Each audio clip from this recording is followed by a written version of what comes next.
नमस्कार, आप देख रहे हैं 5 का प्रहार। आपके साथ मैं हूं श्वेता त्रिपाठी और आज हम बड़ी बहस करेंगे इसको लेकर कि एक तरफ जो लड़कियां हैं, महिलाएं हैं, वो किस तरह से परचम लहरा रही हैं, कामयाबी के साथ देश को आगे बढ़ा रही हैं, लेकिन अभी भी समाज में ऐसे लोग हैं जो ये सोचते हैं कि मोबाइल मत दो बेटियों को, क्योंकि बेटियां बिगड़ जाती हैं, फोन पर बात होती है फिर लड़कों के साथ भाग जाती है। ये बेतुका बयान जब से सामने आया है तब से बेटियों में, महिलाओं में गुस्सा है, क्योंकि आज भी समाज में वो सोच है, वो जहरीले बयान है जो महिलाओं को कम समझते हैं, जो ये सोचते हैं कि हर एक चीज के लिए एक महिला जिम्मेदार है। लेकिन किसने दे दिया ये चरित्र को लेकर के सर्टिफिकेट देने का अधिकार? और आज हम 5 के प्रहार में यही बातें पूछेंगे और बड़े सवाल होंगे। लेकिन इस वक्त एक और बड़ी खबर का मैं रुख करती हूँ, क्योंकि लगातार आज राजनीतिक हलचल तेज है। बताया ये जा रहा है कि इस वक्त प्रधानमंत्री नरेंद्र मोदी से मिलने के लिए पहुंचे हैं बीजेपी अध्यक्ष जेपी नड्डा। इस वक्त हम बता दें आपको कि उत्तर प्रदेश के मुख्यमंत्री योगी आदित्यनाथ भी दिल्ली में है। वो एक तरफ अमित शाह से मुलाकात कर रहे हैं, तो दूसरी तरफ आप ये देख रहे हैं कि एक बहुत बड़ी मुलाकात चल रही है। प्रधानमंत्री से मिलने के लिए पहुंचे हैं बीजेपी अध्यक्ष जेपी नड्डा। तो इस बड़ी खबर पर लगातार हमारी नजर बनी हुई है, हर राजनीतिक हलचल पर हमारी नजर बनी हुई है। लेकिन राजनीतिक हलचल के बीच जो आज हमारा अहम मुद्दा है वो यही है। तो लगातार बड़ी खबर पर नजर हमारी बनी रहेगी, लगातार पल हम आपको अपडेट देंगे। लेकिन आज सबसे बड़ी प्रहार उस सोच पर हम करेंगे जो महिलाओं के खिलाफ है, जो महिलाओं को कम समझती है। और अगर एक महिला ये सोचने लगे कि महिलाओं को, बेटियों को अगर मोबाइल दे दिया तो फिर वो बिगड़ जाएंगी, तो ऐसे लोगों की जो सोच है, जो बिगड़ी हुई सोच है, जो मानसिक स्थिति है, इनका इलाज क्या होगा? 5 के प्रहार में आज मैं यही बड़े सवाल करने जा रही हूँ। और पहला सवाल आज 5 के प्रहार में हम यही पूछेंगे कि क्या किया जाए ऐसे लोगों का जो ये सोचते हैं कि मोबाइल कसूरवार है अपराध के लिए, बेटों के गुनाहों के लिए बेटियों पर सवाल क्यों किए जा रहे हैं? बेटियों से कहा जा रहा है कि आप सुधर जाइए, मोबाइल मत इस्तेमाल करिए, माता पिता को कहा जा रहा है इनके मोबाइल्स को चेक करिए कि ये गलत राह पे तो नहीं जा रहे हैं। दूसरा सवाल ये कि बेटियों का अपमान कब तक सहेंगे हम, कब तक इस तरह के जहरीले बयान दिए जाते रहेंगे? ऐसे लोगों को किस तरह से सुधारा जाए? तीसरा सवाल आज हम करने जा रहे हैं 5 के प्रहार में कि समाज की बीमार सोच का क्या इलाज होना चाहिए। ये लोग जो दोगलापन रखते हैं, ये लोग जो दोहरी बातें रखते हैं, महिलाओं की कामयाबी पर तो कहते हैं बहुत अच्छा, लेकिन अपराध के नाम पर भी उन्हीं की जिम्मेदारी दे देते हैं कि नहीं, बेटियां और महिलाएं ही इसके लिए जिम्मेदार है। तीसरा सवाल, अब चौथा सवाल हम करेंगे चरित्र पर सवाल का, किसने अधिकार दे दिया है? जो जहरीले बोल निकलते हैं आधी आबादी के खिलाफ, इसका अधिकार किसने दे दिया है? पांचवा सवाल आज 5 के प्रहार में हम पूछेंगे, बड़बोले बयानबाजों पर कब लगेगी लगाम? ऐसे लोग कैसे सुधरेंगे? ये बहुत अहम है, क्योंकि इनको सुधरना जरूरी है, जो बात में महिलाओं को सर्टिफिकेट देते हैं, कभी कपड़े के नाम पर, कभी मोबाइल के नाम पर। सवाल हम करेंगे, लेकिन शुरुआत इस रिपोर्ट के साथ। बेटियों को भी देखना पड़ेगा कहाँ जा रही हैं, क्या है। लड़कियां मोबाइल से काम कर बातें करती रहती हैं और यहाँ तक मैटर पहुँच जाता है कि उसको लेके भाग जाती हैं। यूपी महिला आयोग की सदस्य मीना कुमारी के इस बयान ने यूपी की सियासत में भूचाल ला दिया है। महिलाओं के खिलाफ अपराध पर पूछे गए सवाल पर जवाब देते हुए मीना कुमारी ने बेटियों पर ही सवाल खड़े कर दिए। जिस महिला आयोग पर बेटी के सम्मान की रक्षा की जिम्मेदारी हो, उसके सदस्य के इस गैर जिम्मेदाराना बयान पर विपक्ष हमलावर है। पूरा हिंदुस्तान जहां वुमेन एम्पावरमेंट की बात कर रहा है, बच्चियों को आगे बढ़ाने की, उनको पैर पे खड़े होने की बात कर रहा है, वहीं वो कह रही हैं अगर लड़कियां लड़कों से फोन पे बात करेंगी तो बात करते भाग जाएंगी। अगर कोई लड़का बच्ची के साथ अन्याय करता है तो क्यों सरकार का रोमियो स्कर्ट क्या करेगा? शक्ति मिशन किस लिए बनाया आपने? ये पिंक बूथ क्यों बनाया? इसके मतलब सरकार महिला सुरक्षा से भागना चाहती है, महिला सुरक्षा की जिम्मेदारी उनके माँ बाप पे डालना चाहती है। कमाल की सरकार है भाई। बेटियों पर मीना कुमारी का बयान इकलौता नहीं है, इससे पहले भी कई बार नेताओं ने आधी आबादी पर खुलेआम सवाल उठाए हैं। कमलनाथ, दिग्विजय सिंह, सज्जन सिंह वर्मा, मुलायम सिंह यादव, तीरथ सिंह रावत, कैलाश विजयवर्गीय, ये वो नेता है जिनके बयानों ने समय समय पर महिलाओं पर सवाल उठाए हैं।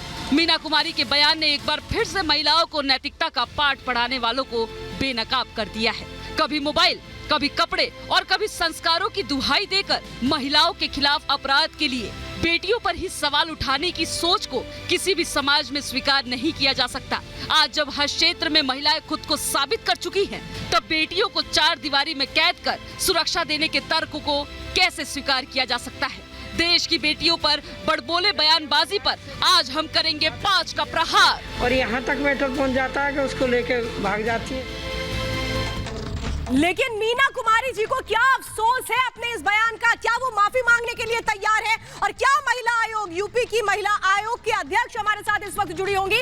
हम ये समझेंगे कि क्या महिला आयोग में इस तरीके की सदस्य होने चाहिए जिनकी सोच महिला विरोधी है, जो सुरक्षा के नाम पर खुद महिलाओं को कटघरे में खड़ी कर देते हैं। हमारे साथ इस वक्त खास मेहमानों का पैनल है। मेरे साथ इस वक्त चारू प्रज्ञा जुड़ चुकी है, बीजेपी की स्पोक पर्सन है। मेरे साथ रोचिका अग्रवाल एक्ट्रेस है, पॉलिटिकल एनालिस्ट है।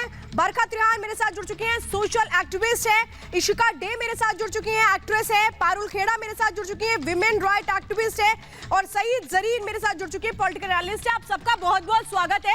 लेकिन मैं जरा वो बयान फिर से जरा सुनाती हूँ कि वो बयान जो ये दिखाता है कि आज भी कैसे एक महिला को काम आका जाता है और उसको बार बार सर्टिफिकेट देने की कोशिश होती है। सुनिए जरा मीना कुमारी का ये बयान।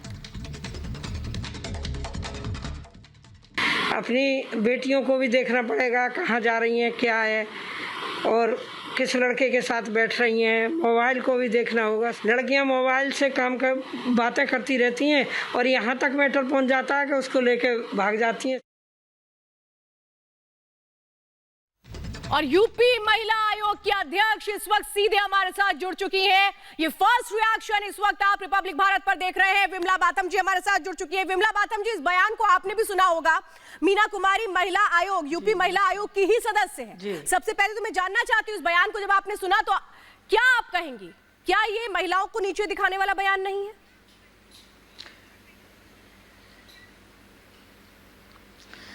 देखिए, ये बयान दुर्भाग्यपूर्ण है और महिलाओं के प्रति हम आज कहें कि हम 21वीं सदी में जा रहे हैं और महिलाएं हमारी बहुत आगे बढ़ रही हैं। आज कोई ऐसा जगह नहीं जहां महिलाएं ना पहुंच रही हों, चाहे वो स्पेस हो, चाहे आसमान हो और चाहे ज़मीन हो, चाहे आर्मी हो, चाहे नेवी हो, चाहे एयरफोर्स हो। हर जगह हमारी महिलाएं जो हैं परचम गाड़ रही हैं। ऐसे समय पर ये बयान दुर्भाग्यपूर्ण ही कहा जाएगा कि मोबाइल आज 21वीं सदी की बहुत सख्त ज़रूरत है।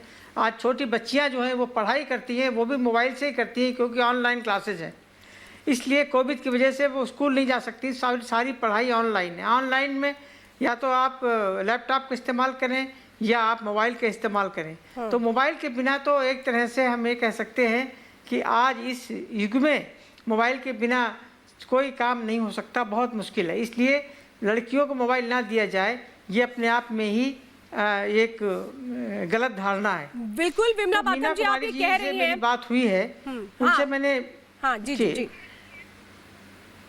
उनसे मेरी बात हुई और उनसे मैंने पूछा भी कि ऐसा बयान आपने क्यों दिया। खैर, उन्होंने कहा है कि मैं इस बयान पे खेद जताऊंगी, तो हो सकता कि अभी जता दिया हो। जी, मैं अभी आपको बता देती हूँ लेटेस्ट अपडेट। अभी भी अपने बयान पर मीना कुमारी जी कायम है। वो ये कह रही हैं कि मैंने कुछ भी गलत नहीं कहा। तो खेद जताने की बात तो बहुत दूर है विमला जी। नहीं, अभी हमारी बात हुई थी तो हमने उनसे कहा, हमने कहा कि आप खेद जताइए इस बयान पर, शब्द वापस लीजिए। तो अब देखिए वो करेगी। लेकिन आपको ऐसा नहीं लगता विमला जी कि आपको एक सख्त एक्शन लेना चाहिए था? जी, आपको नहीं लगता आपको एक सख्त एक्शन लेना चाहिए था? ये बात फोन पर बात करके सॉल्व करने वाली नहीं है। देखिए, उनको तुरंत महिला आयोग की सदस्यता से हटा देना चाहिए। देखिए, आज की घटना है ये आज का ही डेवलपमेंट है। हम तुरंत विचार कर रहे हैं, इस पे सब करेंगे और इस पे मीना कुमारी जी।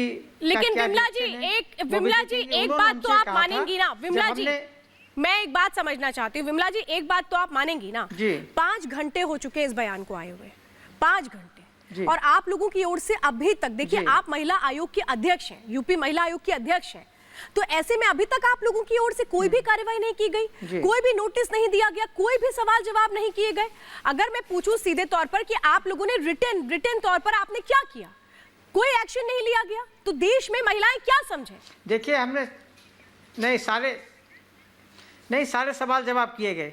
हमने उनसे बहुत सख्ती से सवाल जवाब किए हैं, ऐसी बात नहीं है, क्योंकि ये मामला इतना सीरियस था कि इसको हम ऐसे छोड़ नहीं सकते थे।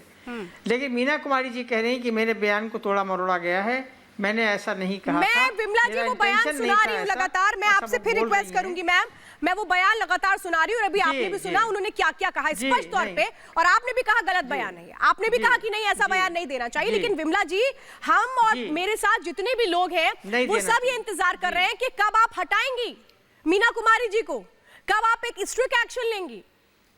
और मैं कहूंगी कि रिपब्लिक भारत के जरिए अगर आप ये कहना चाहती हैं कि देखिए, हाँ ऐसा स्ट्रिक्ट है, एक्शन इसमें- आप लेने जा रही हैं, तो मैं कहूंगी कि आप जरूर बताइए। देखिए, इसमें हम एक्शन लेंगे, छानबीन चल रही है, इस पर जरूर एक्शन लिया जाएगा, आप निश्चिंत रहिए। लेकिन क्या एक्शन लेंगे यह भी हम आपको नहीं बता सकते हैं। जी। फिलहाल माफ़ी तो वो मांग लेंगी और अपने शब्द वापस लेंगी, इतना तो वो उन्होंने मुझे एश्योर किया है। जी विमला जी, तो जरा हमने उनसे देश कहा है की कि आप तुरंत सबसे पहले आप ये काम करिए। हाँ विमला जी, अभी तक तो माफी नहीं मांगी गई। मैं वो बयान भी सुनाऊंगी जिसमें वो अभी भी ये कह रही हैं कि नहीं मैं अपने बयान पर कायम हूँ। और तोड़ने मड़ोड़ने की बयान तो तब होती है ना जब उसमें ऐसी कोई गलत बात ना कही गई। यहाँ तो पूरा बयान ही गलत है, यहाँ तो पूरा बयान गलत है, और उस पर अभी तक माफी ना मांगना, अभी तक आप लोग की ओर से कार्रवाई ना करना, ये जरूर लोगों में गुस्सा बढ़ाने वाला है। और मेरे साथ इस वक्त लखनऊ से मेरे सहयोगी इस वक्त जुड़े हुए हैं और उनके साथ दो बच्चियां भी जुड़ी हुई हैं। मैं जानना चाहूंगी कि आखिर जो अब एक बेटी है, एक महिला है, वो क्या सोचती है। क्या हर बार ये चरित्र हनन कर लिया जाएगा, हर बार आप सवाल खड़े कर देंगे, हर बार आप ये कह देंगे कि कैरेक्टर को लेकर के सवाल खड़े कर दिए जाएंगे। विवेक इस वक्त मेरे साथ जुड़े हुए। विवेक बताइए क्या सोच रही है बेटियां, क्योंकि ना यहाँ पर माफी आई है ना ही कोई बहुत बड़ा एक्शन हुआ अभी तक। देखिए, मैं सीधे उन बेटियों के पास चलूंगा और उनसे बात करूंगा और समझने की कोशिश करूंगा कि किस तरीके से वो लोग जो ऐसे पदों पर बैठे हैं जिनको महिलाओं के सम्मान दिलाने के पास जिनके पास अधिकार है, वो इस तरीके की चीज़ें कह रही हैं। तन्वी, आप बताइए, आप इसको कैसे देखती हैं? जो स्टेटमेंट है आपने भी सुना, क्या लगता है कि मोबाइल फ़ोन का इस्तेमाल जो लहजा है उनका कहने का वो सही है? जी मुझे तो नहीं लगता, बिकॉज़ फ़ोन के इतने ज़्यादा फ़ायदे हैं और इस जनरेशन को फ़ोन की सबसे ज़्यादा ज़रूरत, और ये कहना कि लड़कियां इसका गलत यूज़ करेंगी, भाग जाएंगी, मतलब आप सिर्फ लड़कियों क्यों फिर कह रहे हो? क्योंकि बात तो भाई लड़कों की भी है ना, या तो आप उनको भी संभालिए, उनको भी बताइए कि कैसे करना। और इतने सारे लोग हैं, इतनी सारी लड़कियाँ हैं इसमें, सब यूज़ कर रहे हैं ना, सब तो ऐसा कुछ सवाल उठा देना सीधे। हाँ, सीधा कैरेक्टर पे सवाल, और वो भी लड़कियों के ही क्यों भाई, लड़कों को भी तो बोलिए ना, उनको भी तो बताना होना चाहिए कैसे बात करते हैं, कैसे यूज़ करते हैं, इज्जत देनी चाहिए लड़कियों को, तो बात तो भाई उनको भी होनी चाहिए। हर में हमेशा कोई भी काम हो सीधा लड़कियों पे आ गया, फ़ोन का कुछ हो रहा है, तो ये तो कोई बात नहीं होती ना। एक तरफा कहीं ना कहीं बयान है। मैं एक और बहन से भी पूछना चाहूँगा कि वो इसको कैसे देखती हैं और क्या कहना चाहेंगे इस पूरे से। जी मैं भी अग्री नहीं करती हूँ, क्योंकि हमारे कैरेक्टर पे सवाल उठाना इज़ नॉट राइट। लड़के भी यूज़ करते हैं, दोनों यूज़ करें। अगर आपको इतनी प्रॉब्लम है तो लड़कों को भी फ़ोन ना दीजिए, क्योंकि हम लोग इस ज़माने में टेक्नोलॉजी का बहुत ज़्यादा यूज़ है, एंड आगे भी हम लोग को इससे इंफॉर्मेशन इतनी मिलती है, हमारा स्कूल चलता है इसी से। अब तो ऑफकोर्स ऑनलाइन स्कूल होने लगा है, एंड देन हम लोग को बहुत सारी चीज़ें, ये बच्चियां क्या चाहती हैं, तो ये बहुत क्या चाहती हैं कि क्या किया जाना चाहिए, इनकी भावनाओं को ठेस पहुंचाए। विवेक, आप लोग इसमें क्या चाहती हैं? आप क्या चाहती हैं, क्या करना चाहिए? देखिए मेरे हिसाब से अगर आपको ऐसा लगता है कि लड़कियों को फ़ोन नहीं देना चाहिए जस्ट बिकॉज हम लोग घर से भाग जाते हैं, तो फिर ये आप इक्वली करिए ना, तो फिर लड़कों से भी फ़ोन ले लीजिए आप, क्योंकि फिर लड़कियां अकेले तो भाग नहीं रही हैं, लड़की के साथ भाग रही है, तो लड़कों से भी फ़ोन ले लीजिए, तो फिर लड़कियां ऐसे भागना बंद कर देंगी आपके हिसाब से। मतलब इस तरह के बेतुके बयान क्यों आ रहे हैं? मैं आ रही हूँ, मैं विवेक आ रही हूँ आपके पास। मेरे साथ महिला आयोग की अध्यक्ष इस वक्त जुड़ी हुई है, यूपी महिला आयोग की अध्यक्ष मेरे साथ जुड़ी हुई। विवेक, मैं आपके पास आ रही हूँ। हाँ विमला बातम जी, अभी आपने सुना होगा, ये भावनाओं को आहत करने वाला है। जी देखिए, नहीं मैं आपको बता रही हूँ। देखिए, तो सीएम साहब ने जो अभी हमारा मिशन शक्ति कार्यक्रम लॉन्च किया था, उसमें 3 बातें थी: महिला सुरक्षा, महिला सम्मान और महिला स्वावलंबन। तो सुरक्षा और सम्मान सबसे पहले था। तो महिलाओं के सम्मान के लिए हमारे पीएम और सीएम दोनों कटिबद्ध हैं। हर जगह आप देखती हैं कि हर जगह महिलाओं के सम्मान की बात होती है, चर्चा होती है, कैसे महिलाओं को हम अपने आगे बढ़ाएं, कैसे स्वावलंबी बनाएं। सम्मान की बात हो रही है, लेकिन जिसने अपमान किया है, जिसने भावनाओं को ठेस पहुंचाई है, उन पर अभी तक कोई एक्शन नहीं हुआ है। विमला जी, तो क्या संदेश एक लोगों के बीच में जाएगा? मुझे तो लगा कि आप शायद आएंगे तो बताएंगे कि हाँ हम ये एक्शन लेने जा रहे हैं। नहीं देखिए, नहीं देखिए, एक्शन तो हमने लिया है और वो भी समय आने पर आपको बता भी दिया जाएगा। एक्शन लेंगे, लेकिन अभी थोड़ा सा हम चर्चा कर रहे हैं इस बात के लिए अपने आयोग में, तो थोड़ा सा वक्त दीजिए हमें। चलिए विमला जी, मैं ये चाहूंगी कि जब आप एक्शन ले ले तब भी हमको बताइएगा, क्योंकि ये एक्शन लेने में लगता है मुझे काफी देर हो रही है। इतने घंटे बीत गए लेकिन अभी तक कुछ नहीं किया गया। आप मेरे साथ जुड़ी इसके लिए बहुत बहुत धन्यवाद। तो इस वक्त मेरे साथ महिला आयोग की अध्यक्ष, उत्तर प्रदेश की महिला आयोग की अध्यक्ष विमला बाथम जुड़ी हुई थी, जो ये बता रही थी कि एक्शन लिया जाएगा, लेकिन फिलहाल अभी तक कोई एक्शन नहीं हुआ है। मेरे साथ खास मेहमानों का पैनल भी जुड़ा हुआ है। मैं चारू प्रज्ञा आपके साथ और इशिका डे आपके साथ शुरुआत करना चाहती हूँ। चारू प्रज्ञा जी, अभी आप भी सुन रही होंगी विमला बाथम को। मैं तो सवाल यही कर रही हूँ कि एक स्ट्रिक्ट एक्शन अब तक हो जाना चाहिए था। ये तो भावनाओं को ठेस पहुंचाने वाला है। हर बार लड़कियों को कटघरे में खड़ा कर दो, ये बड़ा आसान होता है क्या? आज को सबसे ज्यादा आसान लगता है श्वेता, एक लड़की के ऊपर तीर साधना। सॉफ्ट टारगेट लगती हैं हमारी लड़कियां, लेकिन किसी एक इंसान के गलत स्टेटमेंट देने से ऐसा नहीं हो जाता कि आप सबको उसी रंग से पोत दे। एक इंसान के गलत स्टेटमेंट देने से ये नहीं हो जाता कि यूपी की पूरी महिला आयोग की यही सोच है या उत्तर प्रदेश की सरकार की यही सोच है। उत्तर प्रदेश सरकार ने महिला सशक्तिकरण के लिए बहुत अच्छा काम किया है। योगी जी आगे से लीड करते आए हैं, वो हर तरीके से, चाहे वो मिशन शक्ति क्यों ना हो, चाहे वो हर क्राइम को ठीक से इन्वेस्टिगेट करना क्यों ना हो, लेकिन इस बात को तो मानेंगी ना, इस बात को तो मानेंगी पारुल खेड़ा। प्रज्ञा, देखिए प्रज्ञा, आप बात सही कर रही है, लेकिन मैं तो यही कह रही हूँ ना कि ऐसे लोग जो है ये क्या आपके काम पर बट्टा नहीं लगाते हैं? ये क्या सवाल नहीं खड़े कर लगाते हैं? बिल्कुल लगाते हैं श्वेता, और क्योंकि ये लोग ऐसे काम कर देते हैं, ये कितना भी अच्छा हम काम करें, काला धब्बा लगा देते हैं, तो इनके खिलाफ सही कार्रवाई होनी चाहिए और सही एक्शन लिया जाना ही कार्रवाई होनी चाहिए। और कार्रवाई कब होगी, मैं इंतजार कर रही हूँ। पारुल खेड़ा, सवाल तो ये है कि सब कुछ दिख रहा है, सारे बयान नजर आ रहे हैं, सब कुछ नजर आ रहा है। वहां वो प्रदेश जहां बेटियों के सम्मान को बहुत आगे बढ़ाने की बात होती है, वहीं पर अगर महिला आयोग की एक सदस्य इस तरीके का बयान देगी तो मुझे तो लगता है अब तक तो उसको हटा देना चाहिए था, लेकिन अभी तक कोई एक्शन नहीं हुआ। जी बिल्कुल श्वेता, जिस तरीके से आपने अध्यक्ष जी से सवाल पूछे बहुत ही सटीक थे। आप अगर उनका बयान देखेंगे मीना कुमारी जी का, तो उनका पूरा बयान ही खराब था। उन्होंने शुरुआत करी कि आजकल लड़कियां पता नहीं कहां बाहर जाती है, लड़कों से बात करती है। पहला उन्हें लड़कियों की लड़कों से बात करने से आपत्ति थी। फिर उनका कहना था कि मोबाइल फोन दे देते हैं तो लड़कियां लड़कों के साथ भाग जाती है, जो कि उससे भी गलत बयान था। और इस पूरे बयान में जो मुझे सबसे और खराब बात लगी, उसमें उन्होंने लास्ट में ये बोला कि जो लड़कियां हैं उनकी जिम्मेदारी माँ को लेनी चाहिए, ये माँ की लापरवाही की वजह से जो है वो लड़कियां बिगड़ जाती है।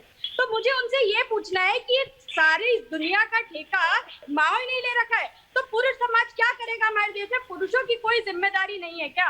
और जहां पर ये अभी जो आपकी बीजेपी की प्रवक्ता बात कर रही थी, तो इनको बता दूं कि पिछले 4 साल में जो महिलाओं के अगेंस्ट क्राइम है वो 66%, 66% बढ़ा है। तो ये कहाँ महिलाओं की सुरक्षा और सम्मान की बात? जी ऐसा है, मैं भी आपको बता दूं कि आज एक सरकार है जो महिलाओं के बारे में सोचती है, चाहे महिला के घर की बात हो, महिला के सेहत की बात हो या उसकी सुरक्षा की बात हो। आपके जैसी हवाई फायर वाली बातों से ऊपर उठिए, ग्राउंड पर आप असर ला के दिखाइए, जो सरकार हमारी केंद्र में भी कर रही है, प्रदेश में भी कर रही है। मैं जरा सुनवाती हूँ चारू आपको सबको कि ये कोई पहला वाक्य नहीं है, ये कोई पहला वाक्य नहीं है। इसके पहले भी किस तरीके से बड़बोले बयान सामने आए थे और उसके जरिए भी कैसे भावनाओं को ठेस पहुंचाया गया, महिलाओं के कैरेक्टर को लेकर सवाल खड़े कर दिए गए थे। अब मैं आपको दिखाती हूँ बयान बहादुर, जो पल पल महिलाओं पर, बेटियों पर, आधी आबादी पर कभी भी सवाल खड़े कर देते और ऐसा लगता है कि कोई एक्शन नहीं होगा, कोई कार्रवाई नहीं होगी। लेकिन ये सिलसिला कब तक चलता रहेगा? एक तरफ जो फीमेल्स है वो किस तरह से अब फाइटर जेट चलाने की बात कर रही है, उसकी ट्रेनिंग लेने जा रही है, लेकिन यहाँ इस मानसिकता का मैं क्या करूं? दिग्विजय सिंह ने भी बयान दिया था, वो भी आपको याद होगा, 100% इंचमाल कहा था। मुलायम सिंह यादव ने तो ये तक कह दिया था कि लड़कों से गलती हो जाती है। कमलनाथ ने ये कहा था, बीजेपी नेता को एक आइटम गर्ल बता दिया था। शरद यादव भी पीछे नहीं है, जबकि सीनियर लीडर थे, बेटियों की इज्जत से वोट की जीत होती है। लेकिन अब मैं आपको बताती हूँ विस्तार से किसने क्या कहा था। मुलायम सिंह का वो बयान भी आपको याद होगा जिसमें उन्होंने कहा था कि लड़कों से गलती हो जाती है, यहाँ भी क्लीन चिट लड़कों को दे दी गई। कमलनाथ, उन्होंने कहा बीजेपी नेता को आइटम कह दिया था, यानी कि ये समझिए कि वो लीडर जो दूसरी पार्टी में है उनको कुछ भी आप कह दीजिए। यहाँ पर एक और बयान देखिए, अभिजीत मुखर्जी, दिन में प्रदर्शन, रात को पब में जाएंगी, यहाँ भी लड़कियों को कटघरे में खड़ा कर दिया गया। अगला नाम आता है शरद यादव का, बेटियों की इज्जत से वोट की इज्जत बढ़ी है, ये यहाँ पर बयान दिया गया। और अगला स्टेटमेंट मैं दिखाती हूँ दिग्विजय सिंह का वो बयान जिसमें उन्होंने 100% इंच माल कह करके टिप्पणी की थी अपनी पार्टी के सांसद पर। उन्होंने ये टिप्पणी की थी महिला सांसद पर। और इसके बाद तीरथ सिंह रावत का तो नया लेटेस्ट बयान आपको याद ही है, फटी जीन्स पहन रही महिलाएं, ये कैसा संस्कार है। ये है वो बयान जो हर बार आते हैं और हर बार किस तरह से महिलाओं की भावनाओं को ठेस पहुंचाते हैं और सवाल खड़े कर देते हैं कि आखिर इस देश में कब तक इसी तरीके से ये खेल चलता रहेगा और कब तक आप महिलाओं के कैरेक्टर एसेसिनेशन करते रहेंगे। रोचिका अग्रवाल, मैं आपसे जानना चाहती हूँ, सवाल ये है, आप भी एक महिला है, मैं भी एक महिला हूँ, और जब भी हम इस तरह के बयान सुनते हैं तो हम ये सोचते हैं कि हम कौन सी सदी में जी रहे हैं।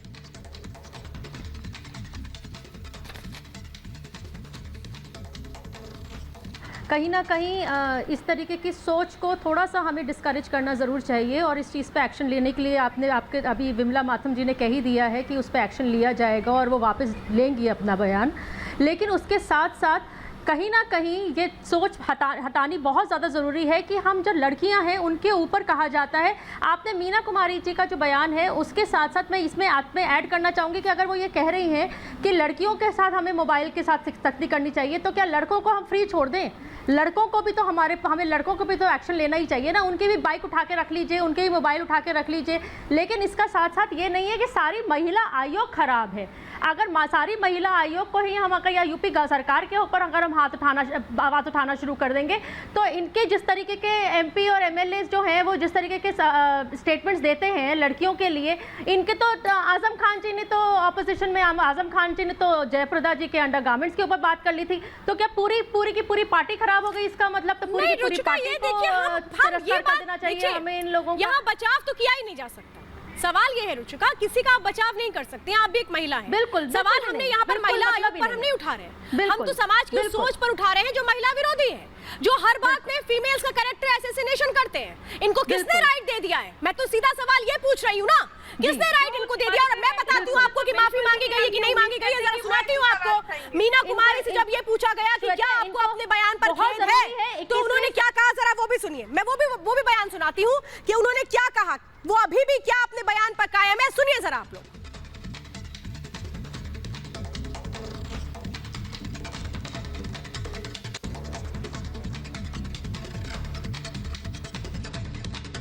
ऐसा नहीं है, उसका तोड़ मरोड़ के दूसरा रूप ले लिया है। ये तो मानती हूँ कि मोबाइल पे बच्चे लगे रहते हैं और फेसबुक और व्हाट्सएप और मैसेज काफ़ी जड़ है, मैसेज करते हैं और मैसेज के कारण आदमी बात करता रहता है। ये जो मैंने बोला उस पर लिखा है। सही जरीन, क्या कहेंगे ऐसे लोगों के लिए? मुझे तो लगता है मैं कौन सी सदी में जी रही हूँ, मुझे तो यही नहीं समझ में आ रहा। कहाँ बेटियां फाइटर जेट उड़ाने की बात कर रही हैं, कहाँ बेटियां आगे बढ़ रही हैं, और अभी भी हम ये सोच में जीते हैं। एक बात है, जब हम स्कूलों तक जाते हैं ना, हमारे यहाँ प्रॉब्लम ये है कि लड़के लड़कियों को अलग अलग सीख दी जाती है। ये यहाँ ना जमीन से हमको बदलाव लाने। जी अपनी बात।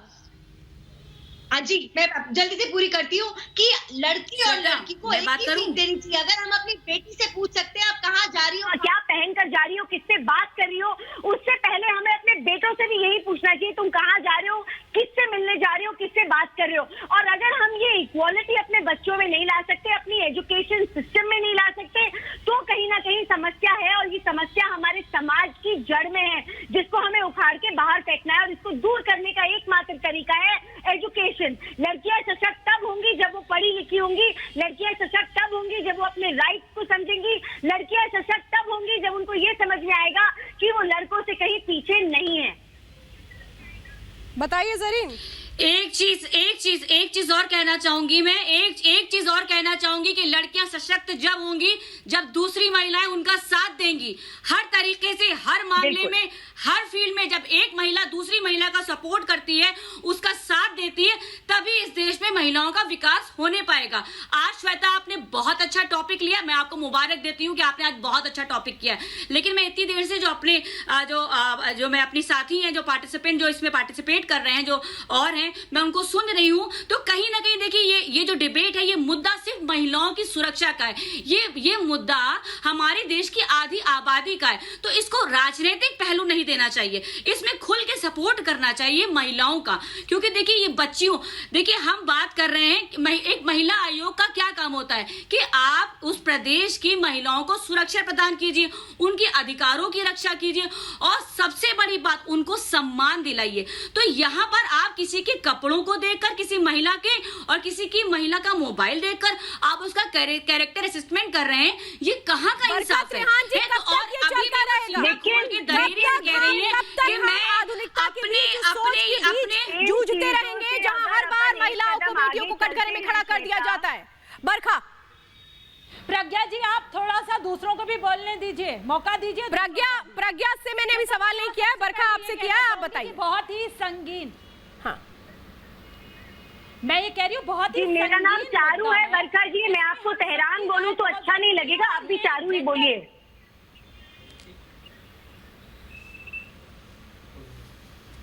चारू जी हम आपस में लड़ाई नहीं करने आए यहाँ पे, मैंने सिर्फ आपको बोला कि मेरे को भी बोलने का मौका दिया जाए, बस मैंने और कुछ नहीं कहा। टेलीविजन पे मेरा नाम तो सही ले लीजिए, नाम तो सही ले लीजिए। Charu ji let's stop this over here and continue the debate. Will you allow me to do so? अगर आप लोग आपस में ही लड़ेंगे तो मुझे तो लगता नहीं है कि किसी को सम्मान मिल पाएगा। पहले एक दूसरे को तो सम्मान दे दीजिए। अब अभी देख लीजिए सम्मान की नहीं, मैं यही तो बोल रही हूँ, पहले आप एक दूसरे को तो सम्मान दे दीजिए, लेकिन असलियत फिर तो आप किसी को सम्मान नहीं दीजिए। यही बात है, लेकिन अब अगर लेडीज अपने आप को एक दूसरे को सपोर्ट नहीं करेंगी तो let's finish this here. Charu I am, अरे आपस में क्यों लड़ रही है भाई? मैं कह रही हूँ बरखा जी माय पॉइंट्स, हाँ अपनी बात रखिए। मैं ये कह रही हूँ ये जेंडर वॉर बिल्कुल नहीं है, यहाँ पे ये मुद्दा बहुत संगीन है। जो उन्होंने कहा है मीना कुमारी ने, ये बहुत ही विचार योग्य है कि ऐसा क्यों कह दिया। और मुझे हंसी भी आ रही है कि ये कौन सी इतनी बड़ी भगवान या ठेकेदार बन रही है यहाँ पर जो ऐसी बातें कह रही हैं। इनको कोई हक नहीं है किसी लड़की के ऊपर ऐसे कमेंट्स करने का। लेकिन मैं आपको यहाँ पर यह भी बता दूं कि यहाँ पे ये बात उनसे पूछी क्यों गई, क्योंकि अभी हाल में ही प्रयागराज में रेप हुआ है और उसके बारे में बहुत चर्चा है पूरे प्रयागराज में। प्रयागराज एक बहुत बड़ा शहर है उत्तर प्रदेश का। प्रयागराज के एक हॉस्पिटल में एक रेप हुआ है, ऐसी बात सोशल मीडिया पे आई है और लोगों ने उनसे इस बारे में सवाल पूछे हैं और लोगों के बीच में ये बहुत उत्सुकता है जानने की अगर उनसे सवाल वहां पर एक बेटी के साथ, तो ये बहुत ही गलत था। लेकिन मैं आपको यहाँ बताने चाहूंगी कि ये रेप झूठा है, फर्जी है, क्योंकि हॉस्पिटल में दो। अरे आप बरखा जी कहाँ पे पहुंच गए? मैं पर्टिकुलर केस के बारे में बात नहीं कर रही हूँ मैम, मैं पर्टिकुलर केस के बारे में बात नहीं कर रही हूँ। मैं बात कर रही हूँ सोच की, जिस सोच को संभालने की जरूरत है। मैं जरा एक बयान सुनाना चाहती हूँ, मैं सुनाती हूँ आपको कि किस तरह से ये पहला वाकया नहीं है, कैसे नेता बोलते रहे, कैसे वो सम्मान देते रहे अपने बयानों में। जरा वो पहले सुनिएगा और उसके बाद आपको समझ में आ जाएगा कि क्या वाकई हकीकत है ये जो सम्मान सम्मान सम्मान हम कहते हैं। वो तो मुझे लगता है किताबों और पेपर्स में ही नजर आता है, बोल और सोच में नजर नहीं आता है। यही तो प्रॉब्लम है ना। सुनाइए जरा, मैं चाहूंगी कि मुलायम सिंह यादव ने जो स्टेटमेंट दिया था वो सुनिए जरा। सबसे पहले कि क्या बोला था। अरे में फांसी दी जाएगी? 3 लड़के हैं, गलती हो जाती है तो 3 को भी फांसी दे दी बम्बई में। इस इलाके में देख रहा हूँ, मुझे भी 40-42 साल का अनुभव है, मैं भी पुराना जौहरी हूँ राजनीतिज्ञों का। थोड़ी सी बात पता पड़ जाता है कौन फर्जी है कौन सही है। ये 100 टच माल है। आप तो उसको मेरे से ज्यादा पहचानते हैं, आपको तो मुझे पहले ही सावधान कर देना चाहिए था। ये क्या आइटम है, क्या आइटम है। उनकी तरफ देखा तो नीचे गमबूट थे, जब और ऊपर देखा तो घुटने फटे थे, हाथ देखे तो कई कड़े थे। लेकिन जब ये घुटने देखे, बच्चे 2 साथ में उनके थे। तो मैं क्या करती हूँ, मैं एनजीओ चलाती हूँ, एनजीओ चलाती हैं, घुटने फटे दिखते हैं, समाज के बीच में जाती हो, बच्चे साथ में हैं, क्या संस्कार दोगे? सही जरीन जी, ये एक के बाद एक बयान मैंने इसीलिए सुना है क्योंकि इन बयानों से ही हिम्मत होती है। एक चीज, यही बयान आधार बनते हैं बाकी लोगों के लिए कि आप भी कमेंट करते। सही, बिल्कुल श्वेता, मैं एक चीज कहना चाहूंगी, मुझे लग रहा था कि आज की डिबेट पूरी 100% जो है सिर्फ महिलाओं के लिए के सम्मान और उनके अधिकारों की लड़ाई है ये, लेकिन जहां तक मैं देख रही हूँ इसको राजनीतिक रंग दिया जा रहा है। जैसे भी आप मुलायम सिंह यादव जी और सब तरह तरह के मंत्रियों की आप अभी वीडियो क्लिप दिखा रही थी, जो हमारे देश के प्रधानमंत्री हैं, ये मैं अभी इस वक्त की बात कर रही हूँ जब हमारा देश बीजेपी के राज में चल रहा, केंद्र में सरकार है।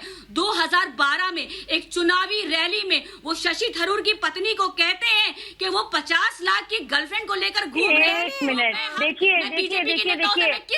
अगर आप समाज की बात कर रही हैं, आपको ये जरूरी क्यों लगता है? श्वेता, एक बहुत महत्वपूर्ण बात देखिए, क्या है सबसे बड़ी समस्या महिलाओं की क्या है, मैं आपको बताती हूँ। हम यहाँ बात कर रहे हैं ओवरऑल प्रोस्पेक्ट की, हम यहाँ पर किसी सरकार की बात नहीं कर रहे। तभी मैंने बिल्कुल नहीं कर रहे, बिल्कुल नहीं कर रहे, बिल्कुल नहीं कर रहे। इस बात की इजाजत नहीं मिल सकती है। अगर आप महिलाओं के साथ खड़ी हैं तो फिर उस सोच को बदलिए जो महिलाओं के विरोध में। लेकिन श्वेता, आप एक हमारे समाज की मेंटालिटी देखिए। हम पता है क्या बोलते हैं?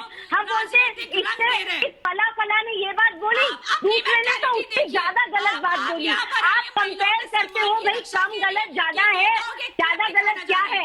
आप कंपेयर करते हो, ये छोटा रेट है, ये बड़ा रेट है। अरे आपके यहाँ संख्या ये है, हमारे यहाँ संख्या ये है, क्या ये है महिला सशक्तिकरण? आप ये बताओगे किस रेप के बारे में बात करनी है और किसको दबा देना है?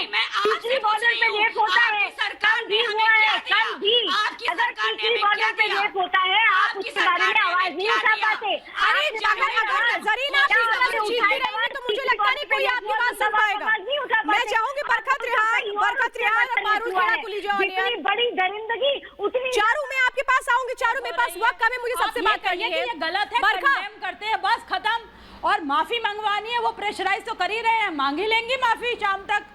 इतना प्रेशराइज तो किया ही जा ही रहा है, उन्हें माफी मांगनी भी चाहिए। मैंने अभी बोला है पारुल खेड़ा को लीजिए। सही जरीन, आप ही ने तो इतना आपा मत खोइए मैडम। शुरुआत में डिबेट में कहलवा दिया उनसे कि हम प्रेशराइज तो कर रहे हैं।